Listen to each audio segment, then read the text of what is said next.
मकर राशि वालों, आप सभी का बहुत बहुत स्वागत है मकर राशि भिंड यूट्यूब चैनल में। तो मकर राशि वालों, ध्यान से समझिए, जन्म जन्मांतर की गरीबी मिट जाएगी।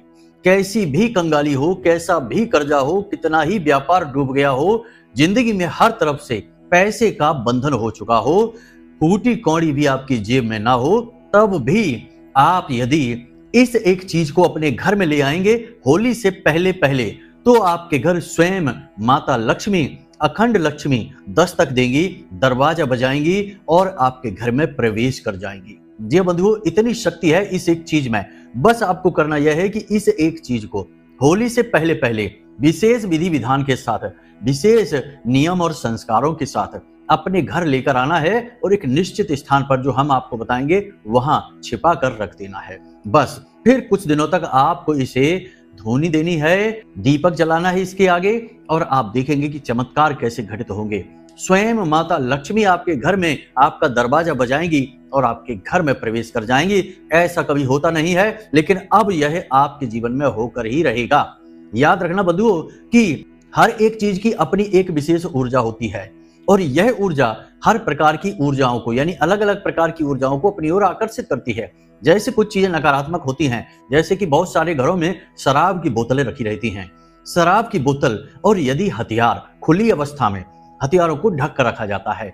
खुली अवस्था में यदि हथियार आपके घर में रखे हैं तो निश्चित तौर पर आपके घर में प्रेतों का वास है। शराब की बोतलें हैं तो प्रेतों का वास है। मांसाहार होता है और इससे जुड़ी चीजें, नकारात्मक चीजें आपके घर में रखी हैं तो निश्चित तौर पर आपके घर में प्रेतों का वास है, क्योंकि ये चीजें इतनी नकारात्मक हैं कि ये प्रेतों को ही आकर्षित करेंगी, भूतों को ही आकर्षित करेंगी, तो फिर बर्बादी तो निश्चित है। उसी प्रकार कुछ चीजें इतनी सकारात्मक होती हैं, इतनी पॉजिटिव होती हैं कि वे देवी देवताओं की शक्ति को अपनी ओर आकर्षित करती हैं, चुंबक की तरह।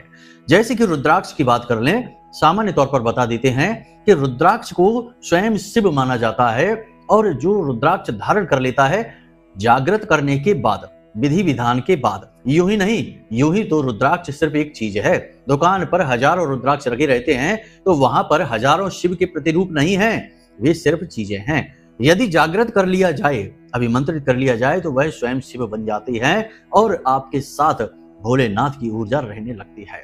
तो रुद्राक्ष के अंदर बहुत अधिक शक्ति होती है और यह शिव की शक्ति से जुड़ा होता है। इसी प्रकार गोमती चक्र है, भगवान नारायण की शक्ति से जुड़ा है, और कमलगट्टे हैं या फिर कौड़ियां हैं, ये माता लक्ष्मी की ऊर्जा से जुड़े हुए हैं। तो जो इंसान इन्हें जागृत करके अपने पास रख लेता है, उस इंसान के जीवन में वही दिव्य शक्ति प्रवेश कर जाती है, या यूं कहें कि उसका अंश प्रवेश कर जाता है। अब देवी देवताओं की स्वयं की शक्ति हो या उनका अंश हो या उनका केवल एक इशारा मात्र हो, इंसान का जीवन तो पूरी तरह से बदल ही जाएगा। जैसे कि भगवान श्री कृष्ण ने केवल 3 मुट्ठी चावल खाने के बदले में ही, वो भी सूखे और कच्चे चावल खाने के बदले में ही, सुदामा जी को दुनिया भर की धन दौलत दे डाली थी। तो कहने का मतलब यह है कि भगवान की कृपा चाहे कितनी ही कम, आंशिक ही क्यों ना प्राप्त हो जाए, यदि प्राप्त हो जाती है तो जीवन रातों रात बदल जाता है। तो बस बंधुओं, आज हम आपको इसी एक चीज के विषय में बताने जाएंगे। साथ ही साथ हम आपको कुछ ऐसे बहुत ही शक्तिशाली और बहुत ही गुप्त छिपे हुए उपाय और नुस्खे बताएंगे, जो आपको आज अभी से, जब आप इस कार्यक्रम को देख रहे हैं तभी से शुरू कर देना है, और लगातार 14 मार्च तक ये उपाय आपको करने हैं, यानी कि होलिका दहन तक आपको ये उपाय करने हैं। और आप देखेंगे कि कैसे आपके आसपास एक बेहद शक्तिशाली रक्षा कवच निर्मित हो गया है। पॉजिटिव एनर्जी आपके चारों तरफ इस तरह विचरण करेगी कि आपको स्वयं महसूस होगा, आपके शरीर में, आपके वातावरण में, आपके घर में परिवर्तन स्वयं महसूस होंगे। ऐसे शक्तिशाली उपाय और नुस्खे हम आपको बताएंगे। बंधुओं, याद रखना कि यह जो समय चल रहा है 7 तारीख से लेकर 14 तारीख तक का, यह होलिका अष्टक का समय होता है। इस समय में दैवीय शक्तियां और पिशाची शक्तियां बहुत अधिक सक्रिय हो जाती हैं, बहुत अधिक ताकतवर हो जाती हैं। अब आप यदि सकारात्मक रहते हैं, उपाय विधि विधान के साथ करते हैं, तो आप दैवी शक्तियों को अपनी ओर आकर्षित करके उनसे पूरा लाभ ले सकते हैं।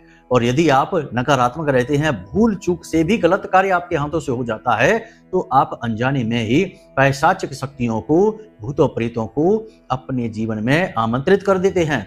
कई बार ऐसा होता है कि लोग कहते हैं कि गुरुजी, सब कुछ अच्छा चल रहा था, कोई समस्या है ही नहीं, जीवन बहुत बढ़िया चल रहा था, लेकिन फिर अचानक कुछ ऐसा हो गया कि एक बड़ा हादसा, एक दुर्घटना हो गई और हादसे की वजह से काम नहीं कर पाए, काम न करने की वजह से काम भी डूब गया और बीमारी में, हादसे में दुनिया भर के इलाज में पैसा भी खर्चा हो गया, यानी हर तरफ से बर्बादी आ गई। ऐसा क्यों हुआ? ऐसा तभी हुआ कि जब जीवन में किसी नकारात्मक, भीषण नकारात्मक ऊर्जा ने प्रवेश कर लिया या किसी ने जानबूझकर तंत्र मंत्र टोना टोटका करवा दिया। सब कुछ आज के समय में होता है, भुलावे में मत रहना, वरना चोट लगते देर नहीं लगेगी। बड़े बड़े अधिकारी, बड़े बड़े नेता, उद्योगपति भी गुप्त रूप से, कामाख्या देवी आप जाकर देख लेना, तंत्र क्रियाएं कराते दिख जाएंगे अपने बचाव के लिए, अपनी उन्नति के लिए। बड़े बड़े राजनेता, कई राजनेता तो ऐसे हैं जिन्हें अपनी गद्दी, अपनी सीट उसी तंत्र मंत्र की क्रिया के आधार पर मिली थी, जिसकी वजह से उन्होंने ये शक्ति प्राप्त की थी। कहने का मतलब यह है कि चीजें बहुत सारी हैं, लेकिन लोग छिपा कर रखते हैं, बताते नहीं है। ऊपर ऊपर से सब साधारण लगता है, लेकिन अंदर गहराई में जाएंगे तो चीजें बिल्कुल बदल जाती हैं। जी हाँ बंधुओं, हमारे पास तो लाइव उदाहरण हैं, हम तो अच्छी तरह से जानते हैं ऐसे बहुत सारे लोगों को जिन्होंने तंत्र मंत्र के बल पर बहुत शक्ति, बहुत धन, बहुत सारी माया हासिल की। जी हाँ बंधुओं, और अच्छा जीवन जी रहे हैं, सुख भोग रहे हैं, दूसरों का भी हित कर रहे हैं और खुद भी अच्छा सुंदर जीवन व्यतीत कर रही है। तो आप समझिए कि तंत्र मंत्र का मतलब यही नहीं होता कि किसी की जिंदगी बर्बाद कर दो। तंत्र मंत्र खुद की उन्नति के लिए भी प्रयोग किया जाता है। छोटे छोटे जो उपाय, तुलसी मैया को जल अर्पित करना भी एक तंत्र का हिस्सा है। तो तंत्र मंत्र से डरिए नहीं। तंत्र मतलब एक व्यवस्था, एक सिस्टम जिसके अंतर्गत कोई कार्य किया जाता है। आप सत्यनारायण की कथा करवाते हैं, वह भी एक तंत्र ही है, तो यहाँ डरने की जरूरत नहीं है। हाँ, तंत्र का नकारात्मक रूप यानी कि काली तांत्रिक क्रियाएं ज्यादा खतरनाक होती हैं, उनसे बचाव आपको करना है, उन्हें करना नहीं है। उन्हें अपने रक्षा के लिए, उन क्रियाओं से रक्षा के लिए अपने आप को तैयार करना है, रक्षा कवच मजबूत करना है। तो बंधु, कहने का मतलब यह है कि आज का यह कार्यक्रम आपको जबरदस्त लाभ देने वाला है, धन दौलत के, और आपके आसपास एक मजबूत रक्षा कवच भी बना देगा, ताकि इस होलिका अष्टक के विशेष भीषण नकारात्मक काल में कोई काली तांत्रिक क्रिया आपका बाल भी बांका ना कर सके। जी हाँ बंधुओं, बहुत ही ज्ञानवर्धक कार्यक्रम है, बहुत ही ज्यादा ज्ञान, बहुत ही सटीक उपाय आज हम आपके लिए लेकर आए हैं। बस कार्यक्रम को आपको अंत तक देखना है, यही आपसे निवेदन है, तो हमारी मेहनत भी सफल होगी और महामाई की कृपा भी आप तक पहुंचेगी। तो चलिए जल्दी से कमेंट बॉक्स में लिख डालिए, जय मां भद्रकाली कृपा करो। महामाई निश्चित तौर पर आपके ऊपर कृपा करेंगी, हमें पूर्ण विश्वास है। और 14 मार्च को एक विशेष महा आयोजन किया जा रहा है मां बगला को समर्पित। तो इस आयोजन में यदि आप शामिल होना चाहते हैं, जो कि आपकी जिंदगी रातों रात बदल सकता है, यदि महामाई की कृपा आप तक पहुंच जाती है तो आप यदि इस अनुष्ठान में शामिल होना चाहते हैं, तो आप कमेंट बॉक्स में लिख कर भेजें कि हाँ हम शामिल होना चाहते हैं। फिर कैसे आप शामिल होंगे यह हम अगले कार्यक्रम में आपको बता देंगे। तब तक आप केवल अपनी राय अवश्य देना। बाकी जिनको नहीं शामिल होना, कोई जबरदस्ती नहीं है, तो डरने की जरूरत नहीं है और ना ही उल्टे सीधे कमेंट करने की जरूरत है। यह तो एक सर्वहितार्थ क्रिया है जिसमें सबका हित हो जाएगा, सबके लिए फलीभूत होगी यह क्रिया। वैसे तो हम करेंगे ही अपने और अपने जानने वाले भक्तगणों के लिए, महामाई के भक्तों के लिए तो हम ये क्रिया करेंगे ही। बस आपसे इसलिए कह रहे हैं कि यदि आप चाहें तो शामिल हो जाएं, आपका भी उद्धार हो जाएगा, महामाई की कृपा आप तक पहुंच जाएगी। बाकी आपकी मर्जी है। तो चलिए बंधु, कार्यक्रम को शुरू करते हैं। कुंडली का आकलन जरूर कराना चाहिए, क्योंकि अगर आप खूब मेहनत करने के बाद भी यदि कामयाबी हासिल नहीं कर पा रहे हैं, तो कहीं ना कहीं कुंडली में कोई दोष है, कोई नकारात्मक ग्रह योग है। उसका जब तक निराकरण नहीं होगा, उससे छुटकारा प्राप्त नहीं होगा, तब तक आपको कामयाबी हासिल नहीं हो सकती। उपाय चाहे कितने ही करते रहिए। ठीक है, तो प्रेम से बोलो जय माई की। जय माई की गुरुजी। अब सबसे पहले यहाँ पर हम बात करेंगे आपके जीवन से संकटों को दूर करने वाली एक विशेष क्रिया के साथ। ये क्रिया आपके जीवन में दो कार्य करेगी। पहली यह कि आपके ऊपर कोई नकारात्मक ऊर्जा, आपके जीवन में कर्जा, घर में बीमारियां, तनाव की स्थिति, परिवारजनों के साथ क्लेश या पति पत्नी के बीच दाम्पत्य सुख में कमी, क्लेश, झगड़े और विवाद हैं, तो ऐसी स्थिति में आपको यह क्रिया आज से ही शुरू कर देनी है और 14 तारीख तक लगातार इस क्रिया को करते रहना है। प्रतिदिन निश्चित समय पर करना है, जिस समय पहले दिन करेंगे उसी समय लगातार करना है। तो अब ध्यान से सुनिए क्या है यह क्रिया। बहुत ही सरल क्रिया है। अनार का रस, आपको बाजार से एक अनार लेकर आना है, उसका रस आपको घर में ही निकालना है, बाजार से नहीं खरीदना है, क्योंकि बाजार में चीजें दूषित होती हैं, उनके बर्तन, उनके सामान दूषित होते हैं। तो आपको घर में लाकर उस अनार का रस किसी भी विधि से आप निकाल लें, थोड़ा सा रस निकल आए, ऐसा रस आपको निकालना है। और यह रस आपको सुबह सूर्योदय के समय भोले बाबा को समर्पित करना है, यानी शिवलिंग पर आपको यह रस अर्पित करना है। इसी के साथ साथ थोड़े से चावल शिवलिंग के ऊपर आपको रख देने हैं। सबसे पहले आप 1 लोटा जल समर्पित करिए, फिर अनार का रस चढ़ाइए, उसके बाद थोड़े से चावल रखिए और उसके बाद आप फिर से पुनः 1 लोटा जल समर्पित कर दीजिए। बहुत ही साधारण सी क्रिया है। उसके बाद वहीं पर बैठकर 10 से 15 मिनट पंचाक्षरी मंत्र ओम नमः शिवाय इस मंत्र का जाप करते रहना है। बस बाद में भोलेनाथ को अपनी समस्या बताना। श्रीमद् भागवतम कहती है, मतलब वहां पर एक प्रसंग है कि श्री सुखदेव जी से परीक्षित जी पूछते हैं कि इंसान को इच्छा पूर्ति के लिए किन किन देवताओं की पूजा करनी चाहिए। तो श्री सुखदेव जी कहते हैं, वैसे तो बहुत सारे जवाब दे देते हैं, बहुत सारे देवी देवताओं के विषय में बताते हैं, लेकिन एक जो जवाब है वह भोलेनाथ से जुड़ा हुआ है। तो श्री सुखदेव जी कहते हैं कि यदि इंसान जीवन में अपने कर्जों से, दुखों से परेशान है और पारिवारिक कष्ट उसके जीवन में है, तो उसे भोलेनाथ की शरण में जाना चाहिए। भोले बाबा ही उसे इन कष्टों से मुक्ति प्रदान कर सकते हैं। तो इसलिए इस लिहाज से भी, शास्त्रीय पद्धति से भी यह क्रिया बहुत शक्तिशाली हो जाती है। और भोलेनाथ को अनार का रस जो भी समर्पित करता है प्रतिदिन, यदि 7 दिन तक भी कोई लगातार अर्पित कर देता है तो उसके घर में अनायास ही खुशियों का आगमन हो जाता है, भोलेनाथ की कृपा प्रवेश कर जाती है। और इसका बहुत बड़ा उदाहरण है हमारे एक जानने वाले प्रिय भक्त कि उनके जीवन में भी यही स्थिति थी। पति पत्नी के बीच में विवाद रहता था क्योंकि पति का व्यापार अच्छा नहीं चलता था। लाख प्रयास करने के बाद भी पति आमदनी इनकम बढ़ा ही नहीं पा रहा था, उल्टा कर्जा भी बढ़ता जा रहा था। तो वह बहुत दुखी, तो एक बार हमारे पास आए और हाथ जोड़कर बोले कि गुरुजी हमें बचाइए, हमारे लिए कोई उपाय करिए। तो सबसे पहले तो महामाई के चरणों में हमने अर्जी लगवा दी, शनिवार को सर्व मनोकामना पूर्ति हवन में उनके नाम से आहुतियां करवा दी। उसके बाद हमने 7 दिन तक लगातार इस क्रिया को करने के विषय में बता दिया। पति पत्नी दोनों को यह क्रिया एक साथ करनी थी। बहुत ही अच्छे परिणाम, बहुत ही अच्छे परिणाम।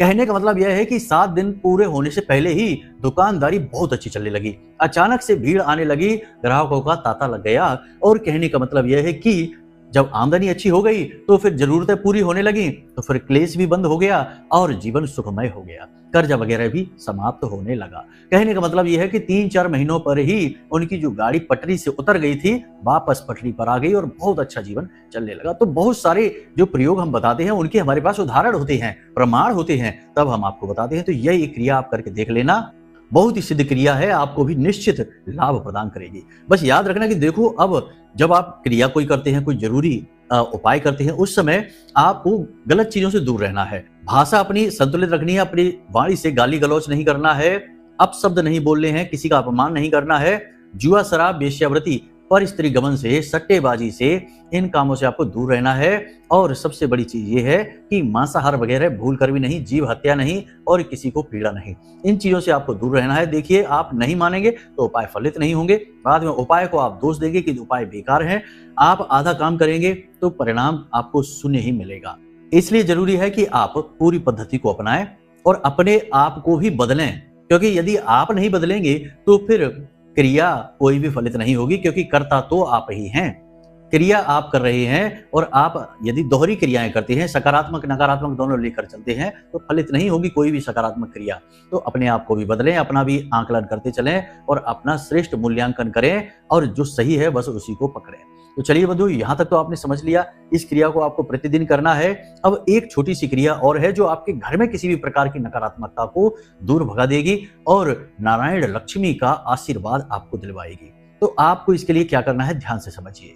इसके लिए आज से ही, जब आप इस कार्यक्रम को देख रहे हैं, आज से ही इस सामग्री को बनाकर अपने पास रख लीजिए। सामग्री में कई सारी चीजें हैं, तो इन्हें आप नोट कर लेना, ध्यान से समझना। सबसे पहले आपको चाहिए सफेद गुग्गल, फिर थोड़ा सा लोबान, फिर इलायची, थोड़ी सी लौंग, गुड़, सूखा नारियल और गाय का घी। इन सारी चीजों को आपको मिलाकर कूट पीस कर एक पेस्ट जैसा बना लेना है, पाउडर जैसा इसका बन जाएगा। थोड़ा गीला पाउडर होगा, उसे आप बना लेना है। अब इस पाउडर में मात्रा कितनी रहेगी, तो देखो आपको मात्रा अपने हिसाब से कम ज्यादा कर सकते हैं, कोई ऐसी फिक्स नहीं है, बस चीजों का अर्क इनमें होना चाहिए। तो ये सारी चीजें आपने मिला ली। उसके बाद आपको गोधूली समय काल में, जब गोधूली यानी कि शाम को 6-6:30 बजे के आसपास का समय गोधूली का समय कहा जाता है, उस समय आपको एक प्लेट लेनी है। बेहतर ये होगा कि आप मिट्टी का एक कोई पात्र ले लें, वो सर्वोत्तम रहने वाला है। और धातु में ही यदि आपको लेना है, कोई पीतल की प्लेट लेना, लोहे की या स्टील की नहीं। बेहतर होगा कि आप मिट्टी का कोई पात्र, जिसे पारा कहते हैं, उसे आप ला सकते हैं इस क्रिया के लिए। यह प्रतिदिन होने वाली क्रिया है। तो इस पात्र में आपको थोड़ा सा भीमसेनी कपूर रखना है और उसे जला देना है, और उस भीमसेनी कपूर के ऊपर आपको यह सामग्री थोड़ी सी डाल देनी है। अब इस सामग्री को जब आप उस कपूर पर डालेंगे तो तेज धुआं उठेगा, सुगंधित धुआं। चारों तरफ घर में इस धुएं को फैलने देना, इसे धूनी देना कहते हैं। धूनी देने की क्रिया बहुत शक्तिशाली होती है। प्राचीन काल से यह क्रिया चली आ रही है और संतों की मंडली में अक्सर यह क्रिया की जाती थी, जिसे धूनी रमाना कहते थे। कहते हैं ना कि वह तो धूनी रमाकर बैठ गया है, यानी कि अपनी मस्ती में मस्त हो गया है और अब वह दूसरी दुनिया में पहुंच गया, यानी आसपास का वातावरण ही बदल जाता है धूनी रमाने से। तो ये आपको करना है। ये क्रिया बहुत शक्तिशाली है। दो कार्य करती है यह क्रिया। पहली तो यह कि गुग्गल और लोबान नकारात्मक ऊर्जाओं को काट डालते हैं, तुरंत समाप्त कर देते हैं। और दूसरा कि इसमें इलायची भी है और गाय का घी भी है, जो कि माता लक्ष्मी को आपके घर में आकर्षित करेगी। यानी कहने का मतलब यह है कि वातावरण निर्मित होगा। तो ये दो क्रियाएं आपको आज से ही, जब आप इस कार्यक्रम को देख रहे हैं तभी से ही करना प्रारंभ कर देनी है। लगातार इस क्रिया को करना है, 7 दिनों तक करना है। बाकी हमने पिछले कार्यक्रम में आपको लक्ष्मी कलश के विषय में बताया था, और भी कई कार्यक्रमों में आपको बता चुके हैं। लक्ष्मी कलश को आप जरूर से जरूर, बहुत जरूरी है, यह प्रत्येक घर में होना चाहिए, स्थापित कर लें अपने पूजा घर में। और विधि विधान हमने सारा उस कार्यक्रम में बता रखा है, उसी विधि विधान से उसका प्रयोग आपको करना है। आप अपने घर में जो पोंछा लगता है उस जल में थोड़ा सा समुद्री नमक अवश्य मिलवा दें, यह बेहद जरूरी है। और अपने स्नान करने वाले जल में भी थोड़ा सा समुद्री नमक और थोड़ी सी हल्दी मिलाकर स्नान करें, क्योंकि इस समय जरूरत है आपको चारों तरफ सुरक्षित रहने की, हर तरफ से नकारात्मक ऊर्जा का बंधन कर देने की, बाधित कर देने की। जी हाँ बंधुओं, अब बात करते हैं इस एक चीज के विषय में, जिसे हमने कार्यक्रम के शुरुआत में बताया था। तो बंधुओं, इस एक चीज में 2-3 चीजें शामिल होंगी। ये एक पूरा प्रयोग है, बहुत ही शक्तिशाली प्रयोग है, लाल किताब से लिया गया है, लेकिन इसकी प्रामाणिकता इसके अपने कार्य करने के तरीके में है। जब आप इस प्रयोग को करेंगे, कुछ दिनों में परिणाम आपको दिखाई देने शुरू हो जाएंगे। तो जरा बारीकी से समझना है चीजों को। आपको तेज पत्ता चाहिए, 7 तेज पत्ते, जो खंडित नहीं होने चाहिए, अखंड तेज पत्ते। 7 तेज पत्ते आपको लेने हैं। किसी भी दिन आप ले सकते हैं। आज जब आप इस कार्यक्रम को देख रहे हैं तो उसके अगले दिन कभी भी आप ये प्रयोग शुरू कर सकते हैं, दिन की कोई बाध्यता नहीं है। तो आपको 7 तेज पत्ते लेने हैं। 7 तेज पत्तों को आपको साफ कर लेना है शुद्ध जल के साथ, फिर उसके ऊपर थोड़ा गंगा जल लगाकर उसे पवित्र कर लेना है। अब आपको हर एक तेज पत्ते पर लाल सिंदूर से या लाल चंदन से श्रीम लिख देना है। जी हाँ, श्रीम हर एक तेज पत्ते पर आपको लिख देना है, दाएं और बाएं, यानी कि इस तरफ भी और उस तरफ भी, दोनों तरफ श्रीम श्रीम लिख देना है। अब आपको ये संपूर्ण तेज पत्ते एक साथ मिला देने हैं और एक लाल रंग का धागा इनके ऊपर किनारे पर, जहां इनकी डंडी होती है, वहां पर लाल रंग का धागा 7 बार लपेट देना है। उसके बाद आपको इन तेज पत्तों को सफेद रंग के कपड़े में लपेट देना है। कपड़ा साफ सुथरा होना चाहिए और नया होना चाहिए। उसके बाद आपको उस सफेद रंग के कपड़े पर अच्छी तरह से इत्र लगा देना है और थोड़ी सी हल्दी भी उसके ऊपर आपको लगा देनी है। अब आपको इस सामग्री को लेकर जाना है मंदिर में। अब किस मंदिर में जाएंगे? हनुमान जी के मंदिर चले जाइए और वहां पर राम दरबार है। प्रभु श्री राम, नारायण और माता सीता लक्ष्मी जी का स्वरूप है। यदि नारायण, श्री हरि विष्णु और माता लक्ष्मी का मंदिर है आपके आसपास तो आप वहां चले जाइए। वैसे ये मंदिर कम ही देखने को मिलते हैं, होते नहीं हैं, तो आप राम दरबार में जा सकते हैं। तो आपको वहां जाकर ये सामग्री प्रभु श्री राम और माता सीता के चरणों में रख देनी है और वहां पर बैठकर आपको भगवान श्री हरि विष्णु का 12 मंत्र ओम नमो भगवते वासुदेवाय, इस मंत्र का कम से कम 10 से 15 मिनट जाप करना है। संख्या की कोई सीमा नहीं है, बस आपको जाप करना है। जब आप जाप करेंगे तो मन में इस प्रकार आंखें बंद करके बैठेंगे, भाव रखेंगे कि भगवान अपनी ऊर्जा, अपना आशीर्वाद नीली रोशनी के रूप में इन पत्तों के ऊपर, इन पत्तों के अंदर समाहित कर रहे हैं। आंख बंद करके आपको ये भाव रखना है। इसे धारणा कहते हैं। हमारे शास्त्रों में धारणा का बहुत गहरा विधान है। धारणा ही समाधि की पहली सीढ़ी होती है। तो आपको यह मन में धारणा करनी है कि नीली रोशनी के रूप में भगवान अपना आशीर्वाद इन पत्तियों के अंदर प्रवेश करवा रहे हैं। इस तरह आपको विचार करना है और ओम नमो भगवते वासुदेवाय, इस मंत्र का लगातार जाप करते रहना है। बस। और 10 से 15 मिनट के लिए आपको यह भाव रखना है। तो उसके बाद अपनी आंखें खोलनी है और भगवान से निवेदन करना है कि हे प्रभु, हे माँ लक्ष्मी, हमने आपसे मदद की गुहार लगाई है, हम आपकी शरणागत हैं और हमारी मदद आप करिए तो हम पर बड़ी कृपा होगी, बड़ा आभार होगा। हम आपका ही रूप, आपका ही प्रतिरूप इस सामग्री के रूप में अपने घर में ले जा रहे हैं। बस इतना निवेदन करना है। उसके बाद पूरे भाव के साथ आप वहां से उस सामग्री को लीजिए और अपने घर आ जाइए। अपने घर में आपकी जो तिजोरी है, जहां आप धन का संचय करते हैं, पैसे रखते हैं, उस जगह पर इसे लाकर रख दीजिए। पूरे भाव के साथ रखना है और यह खंडित ना हो, इस तरह से रखना है। अब यदि आपकी दुकान है, व्यापार है, तो आप इस सामग्री को अपने गल्ले में रखें, जहां पर पैसे आते हैं ग्राहकी के, उस गल्ले में आप रख लें। और यदि नहीं है, आपकी नौकरी है या कोई ऐसा व्यापार है जहां भी आप पैसे इकट्ठे नहीं कर पाते हैं, कोई गल्ला वगैरह नहीं है, क्योंकि सब तरीके के काम और सब तरीके के लोग होते हैं, तो आप इस सामग्री को अपने घर में तिजोरी में रख लें, यानी कि जहां अलमारी में जहां पैसे रखते हैं उस जगह पर रख लें। बस इतना सा आपको करना है। अब आपको एक छोटी सी क्रिया और करनी है कि प्रतिदिन जब आप पूजा करते हैं तो दीपक तो जलाते ही होंगे। महिलाएं पूजा करती होंगी आपके घर में, तो दीपक तो पूजा घर में जलाती ही होंगी। तो महिलाओं को कह दें या आप स्वयं भी कर लें कि उस दीपक को लें पूजा करने के बाद और अपनी तिजोरी या अलमारी जो भी है उसका दरवाजा खोलें और इस दीपक को उसके सामने करके और इस प्रकार उसे दीपक देना है, यानी दीपक का प्रकाश, दीपक की ऊर्जा उसकी ओर भेजनी है। आपने देखा होगा कि जब पूजा हो जाती है मंदिरों में, तो पुजारी जी दीपक लेकर आते हैं तो सभी लोग उसकी ऊर्जा को अपनी ओर आकर्षित करने की कोशिश करते हैं। इसे आरती लेना भी कहते हैं। तो आपको यही ऊर्जा उस सामग्री की ओर भेजनी है, ताकि उस सामग्री को भी कोई नकारात्मक ऊर्जा दूषित ना कर सके, क्योंकि नकारात्मक ऊर्जाएं बहुत शक्तिशाली होती हैं। तो आपको उसे प्रतिदिन शुद्धिकरण करना अनिवार्य है। तो आप दीप से या धूप से उसे धूनी दें और उसकी शक्ति को वर्धित करते रहें। बस इतना सा आपको करना है और फिर से अपनी तिजोरी का दरवाजा लगा दें। अलमारी है तो उसका दरवाजा लगा दें और इसके विषय में किसी से कोई चर्चा ना करें। कोई भी इस उपाय के बारे में पूछे, आपको उसे टाल देना है, सही जवाब नहीं देना है।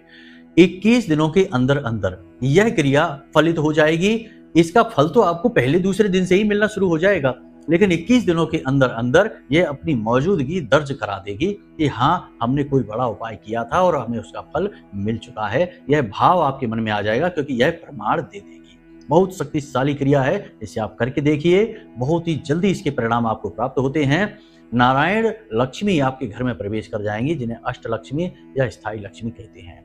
अब चलिए बंधु, आज के इस कार्यक्रम को यहीं पर विराम देते हैं। कोई प्रश्न मन में उठे तो कोई चिंता की बात नहीं है, नंबर हमने वीडियो में दे रखे हैं। इन्हीं नंबरों पर फोन करिए और अपने शंकाओं के समाधान करिए। साथ ही साथ यदि कुंडली का विश्लेषण कराना है तो उसके लिए भी नंबर यही है, इन पर कॉल करिए और अपनी सारी शंकाओं का समाधान कर लीजिए। तो चलिए बंधु, आज के इस कार्यक्रम को यहीं विराम देते हैं। हमेशा हंसते रहिए, मुस्कुराते रहिए, सकारात्मक रहिए। महामाई पर अपनी आस्था और विश्वास बनाकर रखिए, क्योंकि आपका उद्धार वहीं से होना है। तो प्रेम से बोलिए जय माई की। महामाई आपका कल्याण करें। धन्यवाद।